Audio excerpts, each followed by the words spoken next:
Well, if there's one person who can figure out how to pull us from the depths of emotion that was just experienced to the next stage of our morning together, that might be my dad. Um, it's possible. No pressure. No pressure. Um, I don't know. What does one say when one introduces one's own father?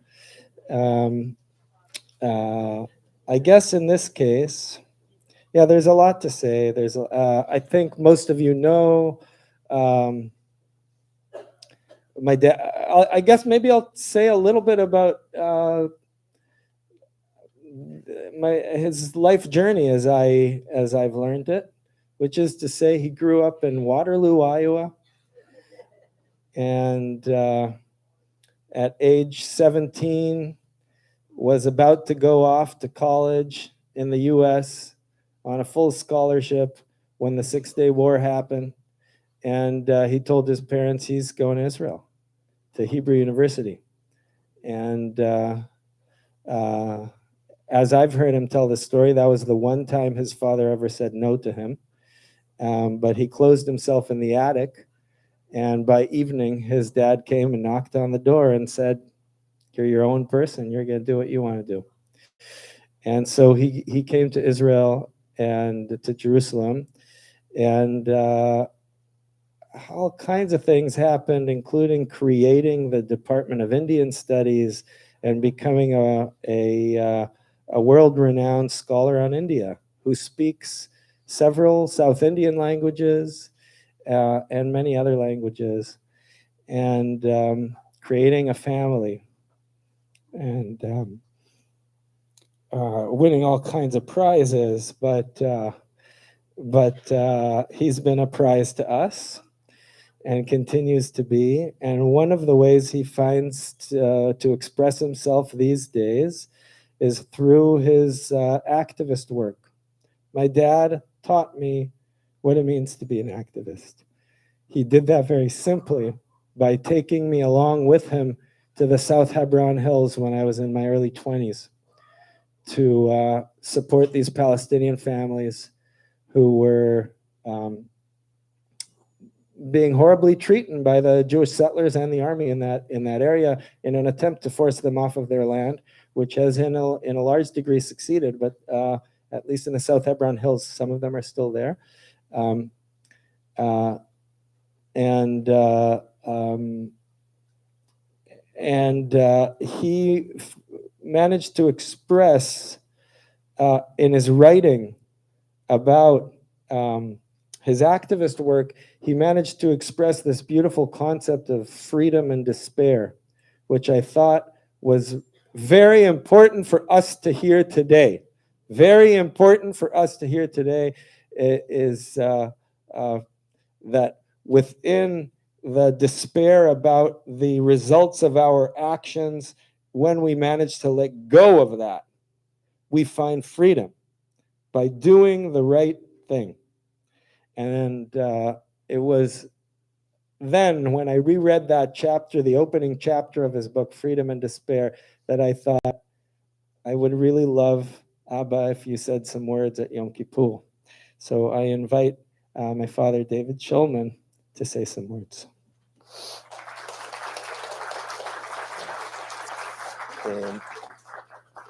אתה רוצה אולי... Okay. Can everybody see him in the back? It's all good? Great. Oh, hello, everybody. Can you hear me? Okay. First of all, Gamal Chatima Tova for everybody. I have to say that after hearing Yoni's exquisite Unitanya Tokev, I kind of feel like words are beside the point.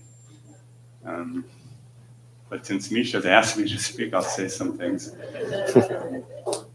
Thought about it. Oh. And first, I want to say something about Yom Kippur itself, because we tend to think of Yom Kippur as a kind of serious day. It's a day of introspection and repentance.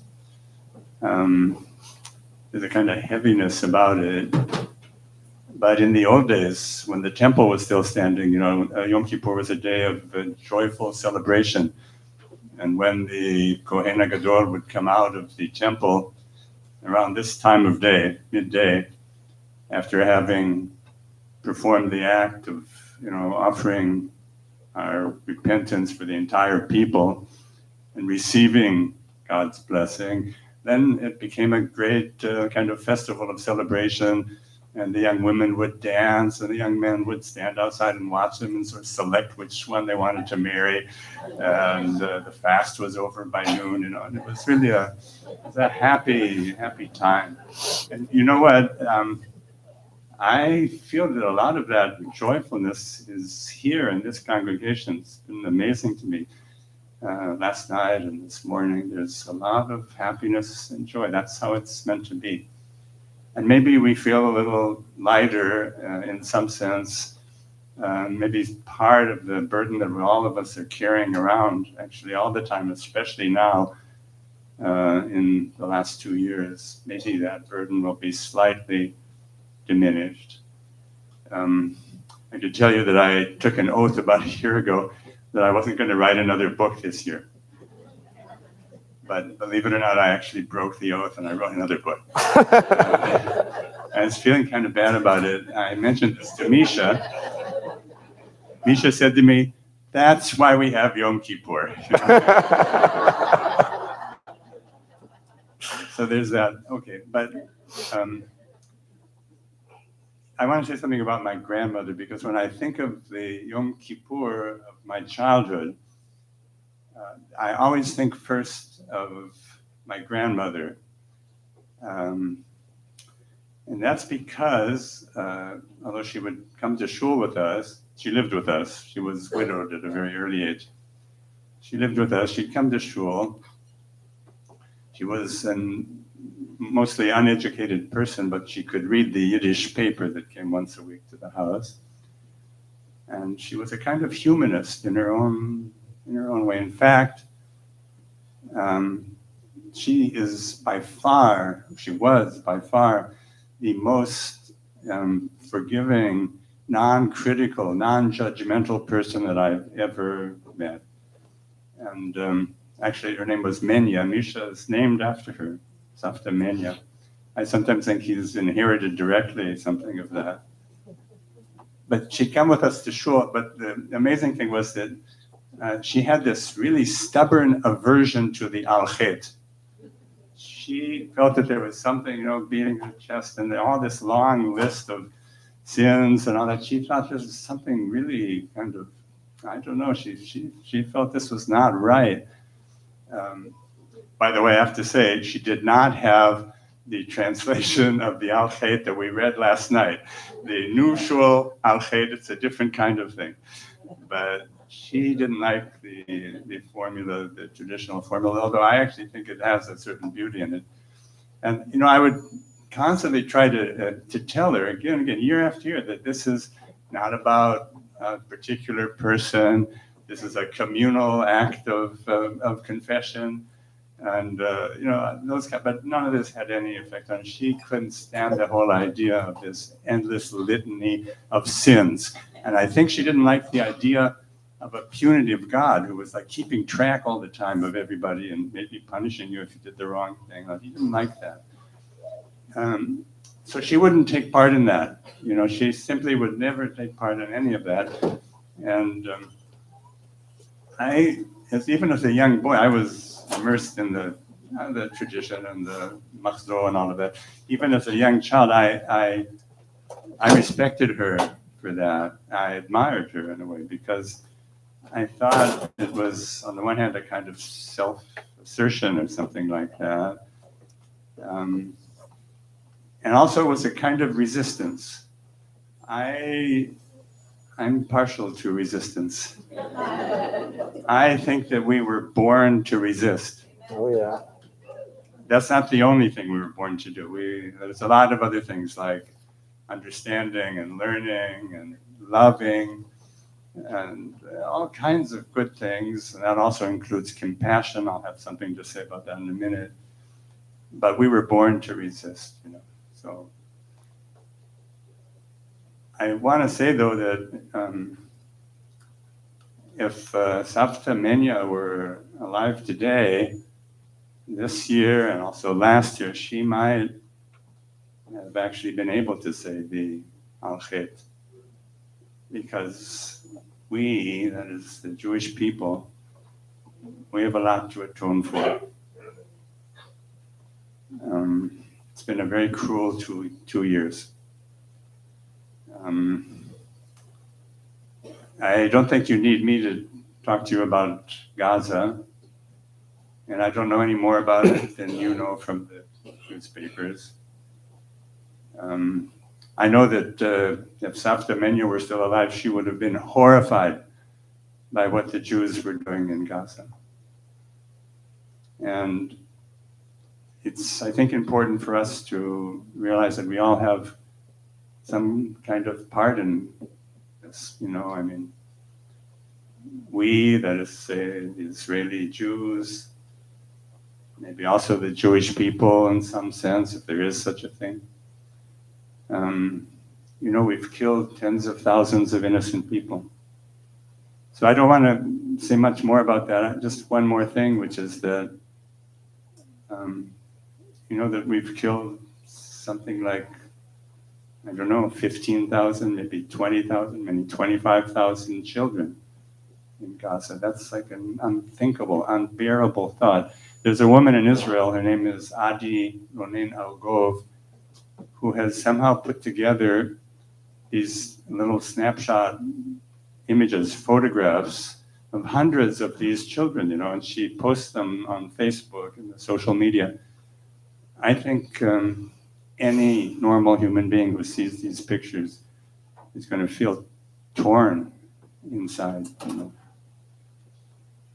So I'm not going to say any more about Gaza, but I do want to say a few things about what is happening in Palestine on the West Bank, because that's something that I can, I know that reality. I know it from personal experience of many years, and I'm still there, mostly these days in the Jordan Valley. Used to be in the South Hebron Hills. I'm there usually every week, once a week.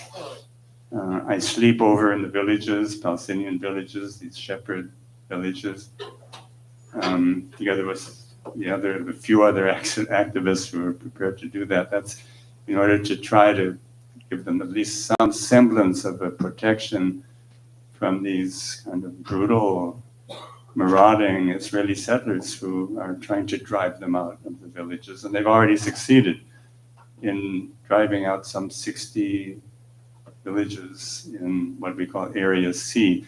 That's more than half of the West Bank. And that's where the Israeli settlements are located. So we're trying very hard to support the villages that are still in place. You have to understand, I don't want to go into gory details. I just want to say, you have to imagine these settlers. We're talking about a different kind of settlements from what we knew over the years of the occupation. This is not like the veteran settlements. These are often young people, and they're extremely violent. They invade the villages. They break whatever can be broken. They're armed with automatic weapons, courtesy of our Minister of National Security, Ben-Gvir. And they shoot to kill. One of them killed a friend of mine just about 6 weeks ago. He was a really remarkable person, Auda al-Hatelin from El-Khair. Amazing person, a young man. He was, I think, 27 years old when he died. He didn't die, he was murdered, actually. Committed entirely to peaceful, nonviolent resistance, Amazing person, and he was killed. They do all kinds of terrible things. I've seen settlers invade a house in Warajat and spray the entire family with pepper spray. So I don't know, I have a feeling that there are some people in the audience who have experienced pepper spray. It's really, it happened once to me. It's really, really terrible. I mean, you feel, first of all, you feel like you're blinded forever. And then it hurts like hell, and it goes on. It can go on for a long time, and sometimes if it's really bad, you have to go to the hospital. So the very idea that somebody would come into a family, a Palestinian family, just an ordinary family, and spray the children and the women and the aged with this pepper spray, that to me is like some unbearable thought. We've seen it, actually, and there's a strong sadistic element in what these settlers are doing. Of course, they're mostly kind of conscripted to the idea of driving all non-Jews out of Palestine. First out of Area C, and later from all the rest of Palestine, because that's what they want. They want Israel only for the Jews. So I want to quote something that a Palestinian man said just recently. His name is Ataullah. Ataullah is the same name as Netanya. That is God's gift, same name. He's an older man. I don't know him personally, but I know the village. The village is called Jaba. It's in the central West Bank in the area of Ramallah. And at Jaba, recently there was a pogrom. There's no other word for it because that's what these settlers do. They invade the villages. It could be 30 or 40 of them with their guns and all the terrible things that they can possibly do. And they kill people. So that happened in Java. There was a pogrom. You know, we're Jews. We're supposed to know about pogroms. We were on the receiving end of the pogroms. My grandmother's brother was killed in a pogrom in the Ukraine before the First World War. There was invasion, and the Cossacks were there, and this boy was 17 years old. He tried to hide in a kind of pool, and he drowned. So we know about it, but here we are inflicting pogroms on somebody else. So anyway, this man at Taula, he said something interesting, which is important to us. He said, you know, I've seen the Jews. I know the Jews. I know what the Jews are like. It's not been easy. We're almost 60 years of occupation, and it's been a very noxious, pernicious occupation. He said, I know the Jews. These people are not Jews. These people who come into the village in the way that I've described, they're not Jews. So I want to try to unpack that statement a little bit. I think it's true in a way. I mean, these settlers, they think they're Jews. They even think that they're religious. What kind of a religion it is, I don't know. It's some horrific, brutal religion. Even their vision of their God is like a vicious God, you know. So, okay, they're not Jews. That's what this Ataullah says. And that raises the question, the old question, maybe it's a timeless question, is, you know, about who we are. What is it to be a Jew? What is it to be Jewish? I think I should say that I don't pay much attention or have any real faith in what the geneticists like to do. You know, they have these experiments with the DNA. One thing I can say, though, I recently read there was a study in which these geneticists, they found out, not surprisingly, that the DNA of the Jews and the DNA of the Palestinians actually are identical, more or less. It's not surprising. But I don't give any credit to that, really, on the whole. And there is the halachic definition of what it is to be a Jew. That's okay if you like it, but I don't think it really touches the heart of the matter. So who is it? What are we? One thing I can say for sure is that the Jews are, they're not a thing, the Jewish people. It's not a thing. We're not an object. I'm not even sure you could say that we're an entity. We're more like a process, some kind of process. You could even say maybe it's an experiment, a very long time experiment. What does it mean? What does it mean to be a Jew? You know, Paula said, these people are not Jews. So what does it actually mean? And what can we say about that?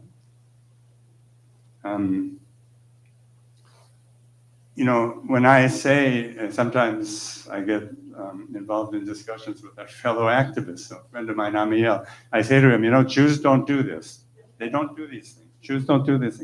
Amiel will say, it's not a matter of being Jewish or not being Jewish. This is something that no people should do to other people. And that's true. He's right about that. And before we're Jews, we're actually human beings. And there's a universal side to this thing. I don't think we have any special privileges because we, in some sense, maybe invented the idea of human rights 3,000 years ago. That may even be true, but it doesn't give us any advantage at all. We're like everybody else.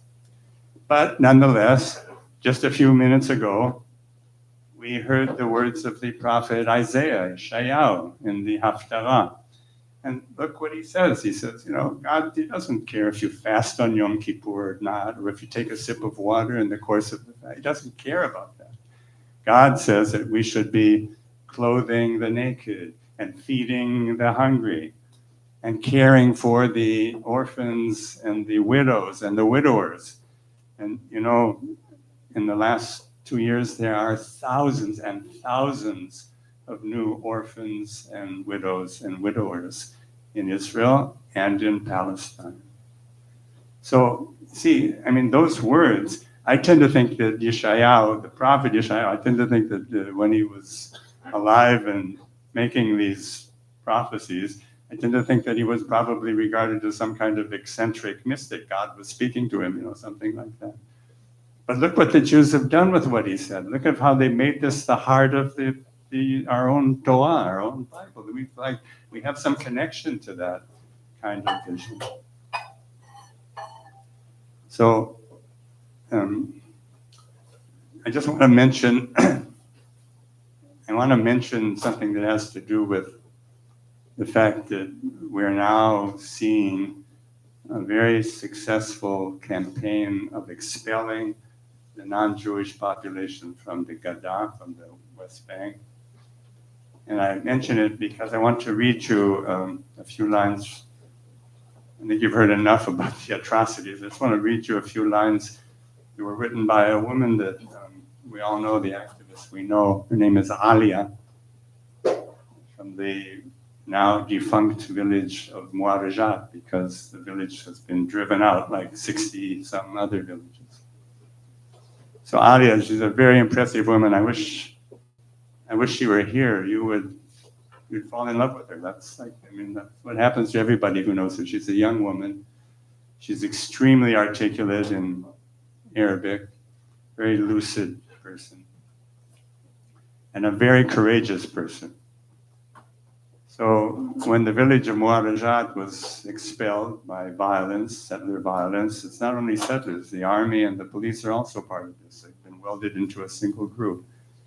So when this happened, I went to visit her in their temporary refuge somewhere. I don't want to name the place.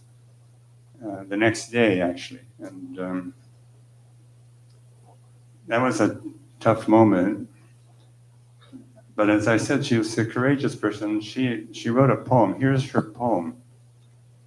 I'm just going to read you this short poem of Alia. Here's what she said. She said, I used to be afraid to cross the road and look at my house like a stranger. Today, what I feared has happened. Today we are strangers, as if the house was never ours, as if we never drank tea there, as if we never played there. We are strangers. When you pass by, ask the house, where are your residents? Where is your family? Where are your loved ones? Our names are still there on the wall, all the names of our family. I can never forget Muharrajat. Every time I pass that road, I will cry for it. Life ended after Muharrajat. So here again, like with the pogroms, the Jews, I used to think we were the experts in expulsion. And every time I've experienced it, by the way, I've been with these Palestinians, driven off of their land many times. And every time it happens, I think, it's as if my blood carried the memory of our ancestors, because I think our ancestors, my family's ancestors, and most of yours, whether they're coming from Eastern Europe or from Morocco or wherever it might be, it doesn't really matter. We experienced this time and again. We were like the world's experts in expulsion. And now we are the ones who are doing the expulsion. So I want to, as I come close to the end of these remarks, I want to suggest two practical, pragmatic steps or thoughts or aspects that we can do in order to take us out of this morass that we are now embedded in. Before I tell you these two steps, I want to mention my mother. I spoke about my grandmother, but I want to mention my mother. She was an only child. Her father was a learned man. He was a chazan, and he was a Yiddish poet. And because she was an only child, he taught her Hebrew, and she taught her the sources, the classical sources. That was kind of unusual in those days for a young woman to have that education. And she was a very religious person, although not perhaps in the standard Orthodox way of thinking about it. And she used to say to us, we were 4 children, she used to say to us, I heard it many times, she would say, it's like this is the answer to the question that I asked you a moment ago. What is it to be a Jew? She would say, we Jews, we were slaves a long time ago, but we were slaves. We know what it is like to be a slave. We know what it feels like. And because of that, we will never, ever enslave another people. And we will always stand beside the victims of injustice, the people who are suffering, the poor. They are our friends. We will stand beside them. She thought that was the core of Judaism. That was what it really was all about. And, I took that in. Actually, I think I still think that. Although when I moved to Israel, I could see that things were maybe a little more complex. Maybe a lot more complex. And yet I think it's maybe true, what she said. That's the core of this long experiment. So here's what I want to suggest. There are 2 things. The first one may sound to you kind of surreal, very unlikely, some kind of absurd idea at this moment, but I'm going to say it anyway because I know it's true, because I know that a day will come when we, the Jewish people, not only the Israeli people, also the Jewish people, we will come to our Palestinian sisters and brothers, and we will say to them, we understand. We know what we did to you. We know how much pain we've inflicted upon you, and we ask your forgiveness. And the Palestinians are going to have to do the same thing. In the other direction, they will have to say to us those same words, or something like that. That's going to happen someday if we survive. And I wanted to give you an example of what that kind of a statement, that sort of sentence can do. So, there have been these dialogue groups beginning 20 years ago, dialogue groups of Israelis and Palestinians. There were a lot of them in the southern part of Jerusalem. I was in one of these groups. And there's an organization you may know about. It's called the Combatants for Peace. They come to New York from time to time. You may have heard them.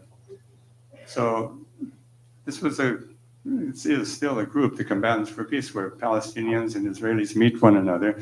And they specialized in these kind of dialogue meetings, would in fact be a kind of longish process of getting to know one another. So, I mean, I've seen this. Usually when you bring a group of Israelis and a group of Palestinians together, things begin in a kind of very fraught and even hostile way. There's like a lot of recriminations. Look what you did to us, things like that. Coming from both sides. And then after maybe an hour or two of that, there's always going to be someone. In more cases than not, it's someone from the Israeli side, but that's not uniquely the case. Someone from the Israeli side is suddenly going to say, I understand what we did to you, and I ask your forgiveness. Just a simple sentence like that, you can't imagine the effect that has. Suddenly, the atmosphere changes dramatically and it becomes possible to talk as people to one another. So just to give you a little tiny glimpse of what that might mean, almost a trivial instance of that. So once some years ago, it was a Shabbat morning, I was in the village of Susia in South Hebron. And there was a bus full of these combatants for peace, Palestinians and Israelis, who were coming to Susia that morning. Of course, the army did whatever they could to prevent them from even getting to the village, and they had to go through all kinds of weird exercises, but they finally did make it to the village. And for many of them, this was the Israelis, this was their first time in a Palestinian village, ever, something new, maybe a little scary. So anyway, I was there when the bus arrived, big bus full of people, and they got off the bus. As they got off the bus, I just happened by accident to hear a fragment of a conversation between a young Palestinian man and a young Israeli woman. I guess they must have sat together on the bus or something like that. And they obviously liked one another. So I get off the bus and I overheard this bit of conversation. So the Palestinian fellow, he said to this young woman, he said, would you come and visit me in my home in the village? And the young woman said right away, she said, no, I can't do that. I'm afraid. And then there was like maybe a minute or two of silence. I'm still there. And then I hear her say suddenly, you know what? I'll come. That's just a tiny little, sense of what could happen on a bigger scale. Someday, maybe that'll happen.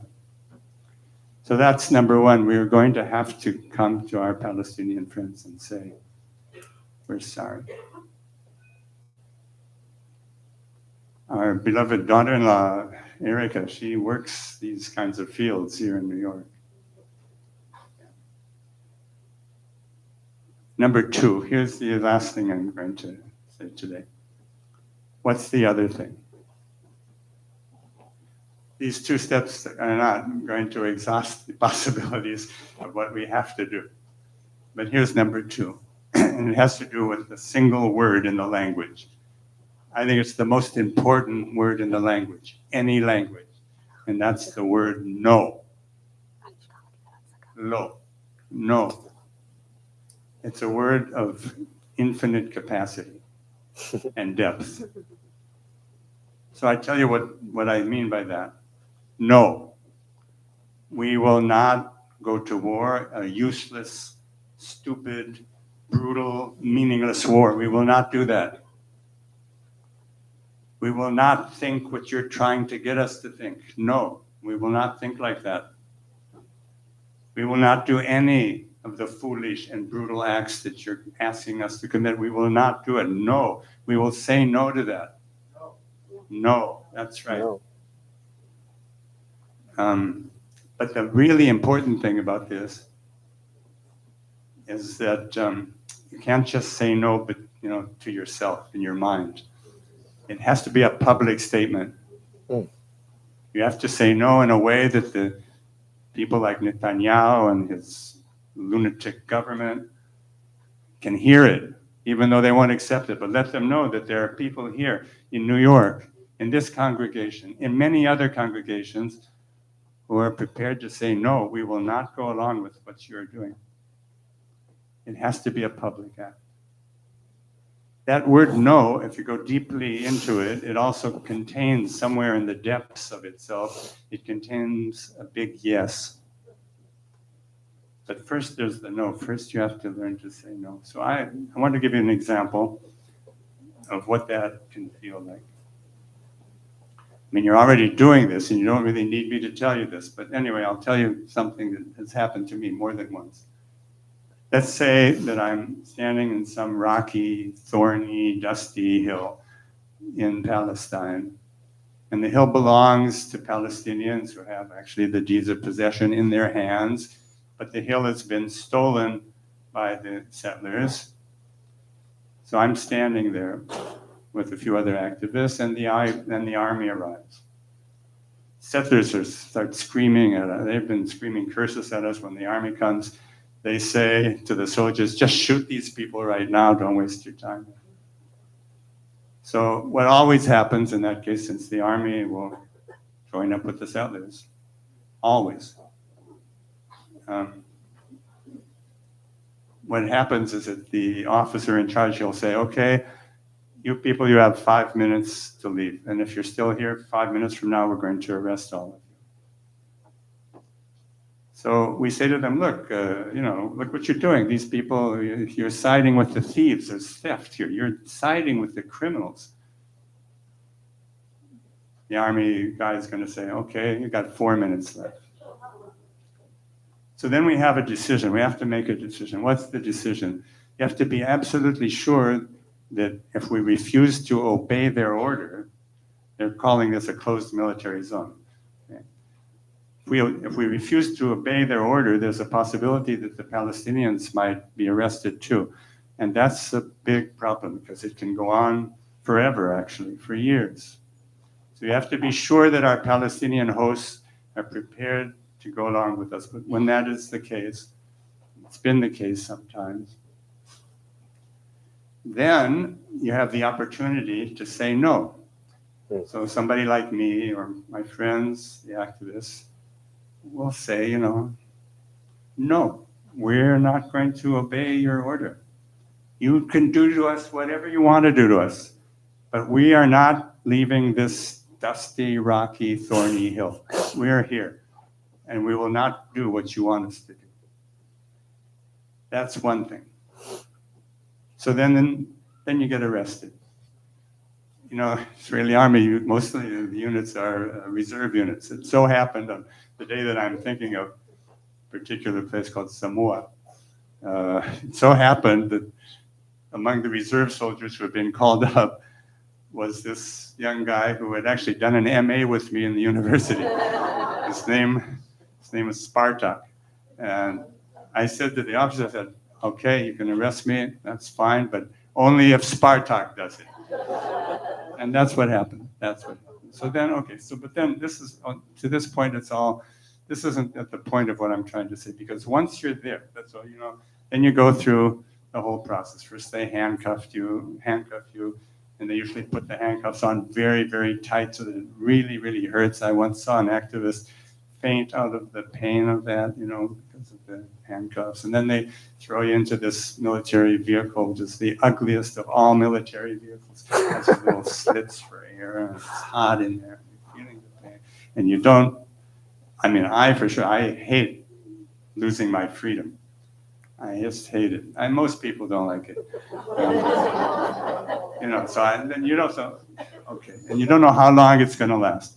It's just going to be like a few hours, or maybe it'll be overnight in the jail, or maybe it'll be several days, or maybe they'll come up, they'll produce some trumped up charge that has, and then it could last, you could be in and out of the courts for years. There's all those kinds of things in there. So there's that uncertainty.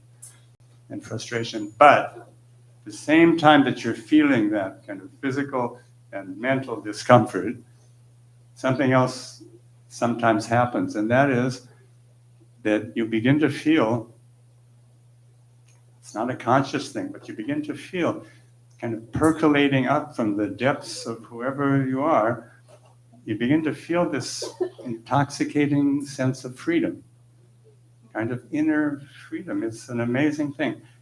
I'm not recommending it. I'm not saying you should go get arrested. Some people here have probably been through that, but I'm not recommending it. But if it does happen, and it's happened to me a few times, so there's that sense of freedom. It's like I said the word no, and I stuck with it. I didn't turn away from it. And I just, I stayed there and I took the consequences, and it feels like a kind of deep inner freedom. I'm not the first person to discover that kind of thing, believe me, by any account. But it's not only that. It's not only that sense of freedom, although that freedom kind of begins, it kind of sort of floods into your mind. But there are other things in it. For example, it's surprising, I don't know if you'll even believe this, but when that happens, I begin to feel that I too have a kind of kinship with this crazy settler who is screaming curses at me. I'm angry at him and I disagree with everything he stands for and all that. He's doing evil things. But I'm not so different from him. There's a kinship there, Sounds weird maybe, but it's true. We're all part of that same story. And the same goes for the army people, these poor guys in the army. I mean, what are they? They don't know what they're doing. You begin to feel that. They don't know what they're doing. And with that, you can actually begin to feel a certain kind of compassion that just spontaneously happens. I feel sometimes sorry for these settlers, even these very kind of brutal killers that are now the settlers. Even for them, maybe especially for them, I sometimes feel kind of compassion. These poor guys, they're 16 or 17 or 18 years old. They've been picked off the streets by the veteran settlers. And they're not in school. They have no framework at all. All they are, they're like killing machines. They've been brainwashed. I can feel compassion for those people. Compassion and freedom, they go together. It's a strange kind of concoction. So sometimes I remember, there's a Tibetan monk who was arrested and put in jail for years and tortured by the Chinese. And when he finally came out, he said this amazing thing that perhaps only Tibetan Buddhists are capable of saying. This man said, he said, when they were torturing me, the pain was so terrible that I could almost not feel compassion for my torturers.